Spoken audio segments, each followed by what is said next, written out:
चलिए स्वामी जी, आज सबकी आंतें मजबूत होंगी जोर लगाते हैं और उससे उनका बल का क्षय करता और सारी जो व्यवस्था है वो वैसी होगी जैसी आप कह रहे हैं। स्वामी जी, जरा आंतें अगर किसी के कमजोर हो जाएं तो फिर कई तरह के ऑटो इम्यून डिजीज हो जाने का खतरा रहता है, जिनमें रोमेटाइड आर्थराइटिस का भी एक नाम आता है। तो स्वामी जी, आंतों की कमजोरी हड्डियों पर कैसे हमला करने की जिम्मेदार हो सकती है?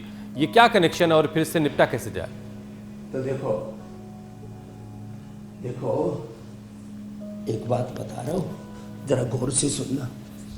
आंतें कमजोर हुई तो अभी जैसे मैंने कहा, शरीर को पोषण पूरा नहीं मिलेगा, और जब शरीर को पोषण पूरा नहीं मिला, शरीर में calcium, phosphorus, iron, protein, minerals और यहाँ तक कि फैट, इन सब का अवशोषण नहीं हुआ। जब आहार आंतों में जाता है ना, तो फल को पचने में 2 घंटा और थोड़ा मध्यम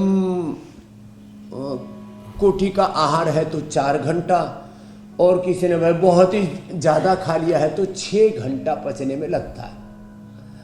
और उसके बाद कम से कम 6 घंटा पेट खाली रहना चाहिए।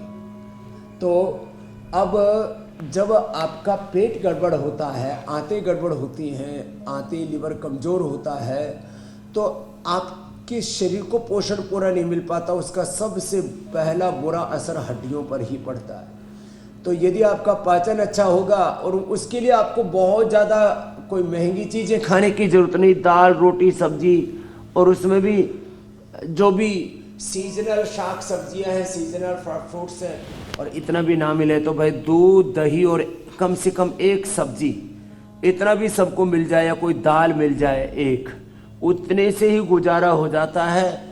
ये मेरा अनुभव है पिछले 50 वर्षों का।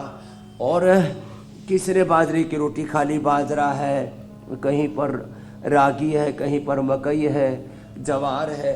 ये जो बहुत ज़्यादा गेहूँ चावल खाते हैं ना, ये अच्छा नहीं है आरोग्य के लिए, खास करके अर्थराइटिस के लिए भी।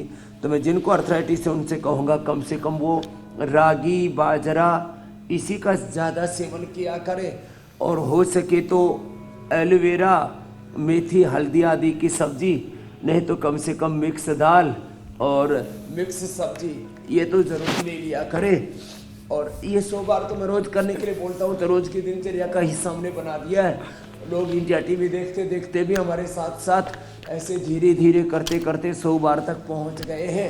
तो अर्थराइटिस की जो प्रॉब्लम बढ़ जाती है, तो एक तो मंडूकासन, पवन मुक्तासन तो करें, थोड़ा सूक्ष्म व्यायाम करें, दूध दही का सेवन करें। हड्डियाँ कमज़ोर हो गई तो दूध में हल्दी से डाल दी तलाक्षादी गुनगुन, नहीं तो न्यूट्रीला, बोन हेल्थ, और सबसे अच्छा मुक्ता शक्ति मोती पिष्ट, पेट को भी अच्छा कर देती है और हड्डियों को एकदम फौलादी बना देती है, मजबूत बना देती है।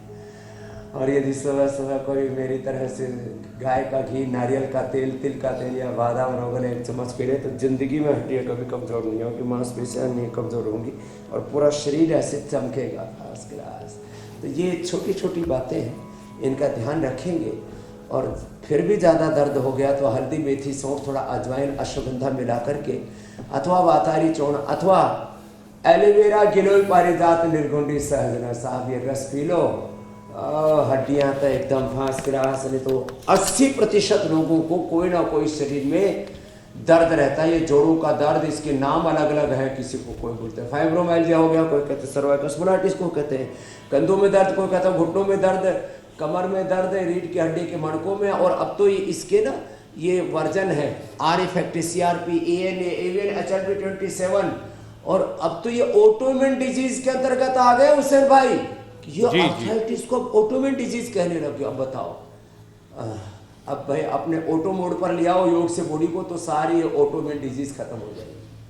लेकिन आपका वाला आहारचर्या और योगचर्या का लोग पालन करेंगे तो नस नाड़ियाँ मजबूत रहेंगी, अर्थराइटिस की दिक्कत नहीं होगी, और जो डाइजेशन है वो तो इतना मजबूत हो जाएगा कि स्वामी जी आप कहते हैं ना, लक्कड़ पत्थर सब हजम, वो वाली स्थिति हो जाएगी।